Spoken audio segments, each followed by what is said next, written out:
Raise your hand if you've ever been asked the question, what do you want to be when you grow up? Now, if you had to guess, how old would you say you were when you were first asked this question? You can just hold up fingers. 3, 5, 3, 5, 5. Okay. Now, raise your hand if the question, what do you want to be when you grow up, has ever caused you any anxiety? Any anxiety at all? I'm someone who's never been able to answer the question, what do you want to be when you grow up? See, the problem wasn't that I didn't have any interests. It's that I had too many. In high school, I liked English and math and art, and I built websites, and I played guitar in a punk band called Frustrated Telephone Operator. Maybe you've heard of us. This continued after high school, and at a certain point, I began to notice this pattern in myself, where I would become interested in an area, and I would dive in and become all consumed, and I get to be pretty good at whatever it was. And then I would hit this point where I'd start to get bored. And usually I would try and persist anyway, because I had already devoted so much time and energy, and sometimes money, into this field.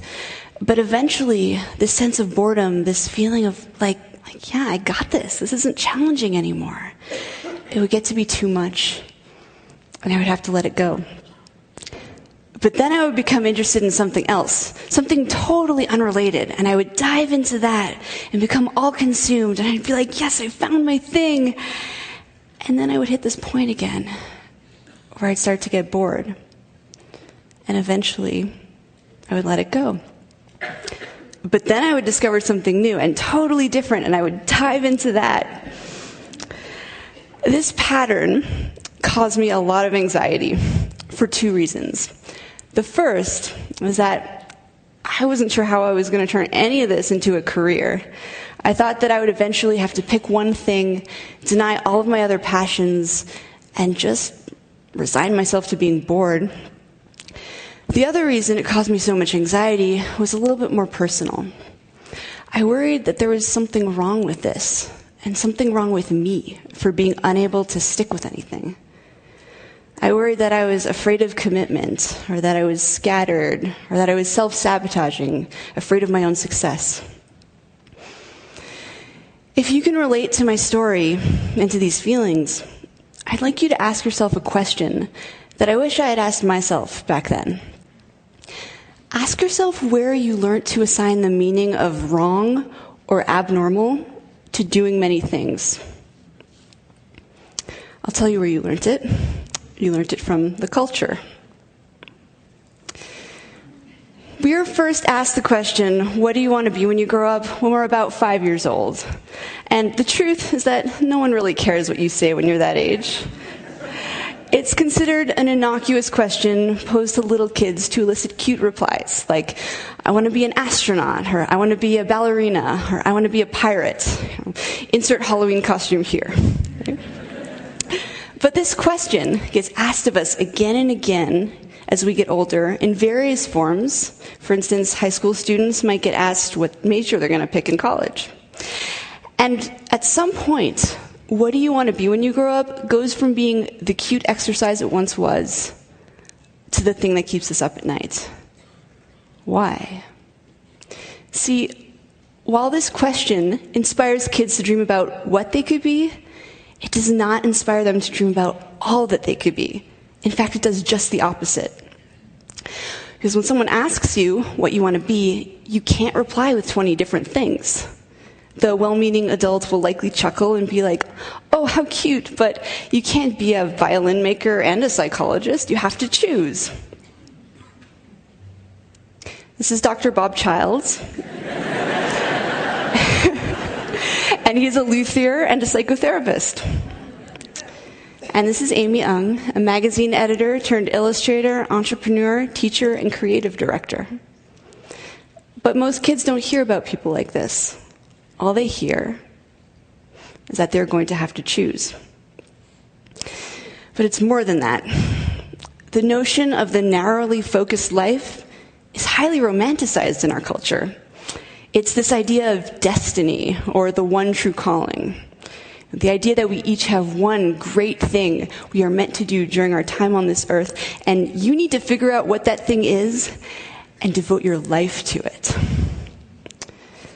But what if you're someone who isn't wired this way? What if there are a lot of different subjects that you're curious about and many different things you want to do? Well, there is no room for someone like you in this framework. And so you might feel alone. You might feel like you don't have a purpose.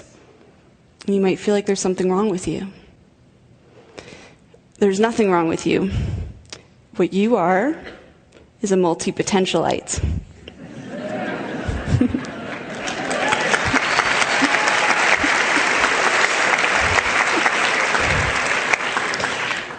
A multi-potentialite is someone with many interests and creative pursuits. It's a mouthful to say. It might help if you break it up into 3 parts: multi-potential and ite. You can also use one of the other terms that connote the same idea, such as the polymath, the Renaissance person. Actually, during the Renaissance period, it was considered the ideal to be well-versed in multiple disciplines. Barbara Sher refers to us as scanners. Use whichever term you like, or invent your own. I have to say I find it sort of fitting that as a community we cannot agree on a single identity. It's easy to see your multipotentiality as a limitation or an affliction that you need to overcome. But what I've learned through speaking with people and writing about these ideas on my website, Putty Like, is that there are some tremendous strengths to being this way. Here are 3 multi-potentialite superpowers. 1, idea synthesis. That is combining 2 or more fields and creating something new at the intersection. Sha Wang and Rachel Binks drew from their shared interests in cartography, data visualization, travel, mathematics, and design when they founded Meshu. Meshu is a company that creates custom, geographically inspired jewelry. Sha and Rachel came up with this unique idea, not despite, but because of their eclectic mix of skills and experiences. Innovation happens at the intersections. That's where the new ideas come from. And multi-potentialites, with all of their backgrounds, are able to access a lot of these points of intersection. The second multi-potentialite superpower is rapid learning. When multi-potentialites become interested in something, we go hard. We absorb everything we can get our hands on. We're also used to being beginners because we've been beginners so many times in the past. And this means that we're less afraid of trying new things and stepping out of our comfort zones. What's more, many skills are transferable across disciplines, and we bring everything we've learned to every new area we pursue, so we're rarely starting from scratch. Nora Dunn is a full-time traveler and freelance writer. As a child concert pianist, she honed an incredible ability to develop muscle memory. Now she's the fastest typist she knows. Before becoming a writer, Nora was a financial planner. She had to learn the finer mechanics of sales when she was starting her practice, and this skill now helps her write compelling pitches to editors. It is rarely a waste of time to pursue something you're drawn to, even if you end up quitting. You might apply that knowledge in a different field entirely, in a way that you couldn't have anticipated. The third multi-potentialite superpower is adaptability. That is the ability to morph into whatever you need to be in a given situation. Abe Cajudo is sometimes a video director, sometimes a web designer, sometimes a Kickstarter consultant, sometimes a teacher, and sometimes apparently James Bond.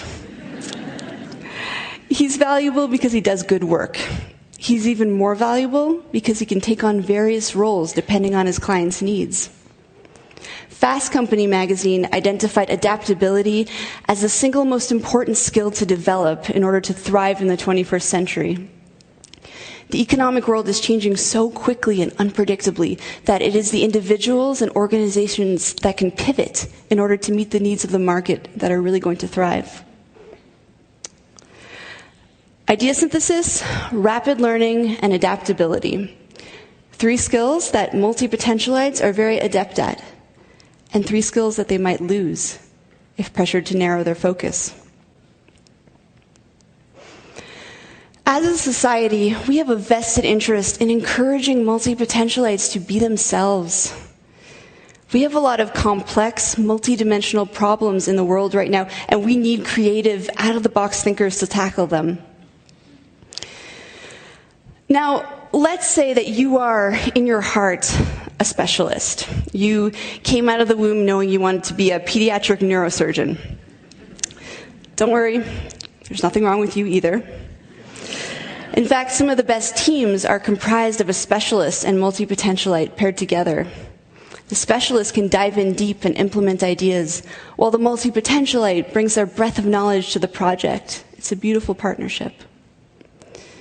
But we should all be designing lives and careers that are aligned with how we're wired.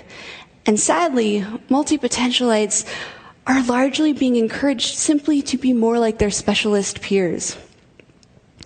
So with that said, if there is one thing you take away from this talk, I hope that it is this. Embrace your inner wiring, whatever that may be.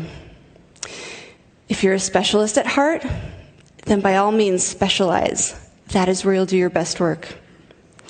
But to the multi-potentialites in the room, including those of you who may have just realized in the last 12 minutes that you are one, to you I say, embrace your many passions. Follow your curiosity down those rabbit holes. Explore your intersections. Embracing our inner wiring leads to a happier, more authentic life. And perhaps more importantly, multi-potentialites. The world needs us. Thank you.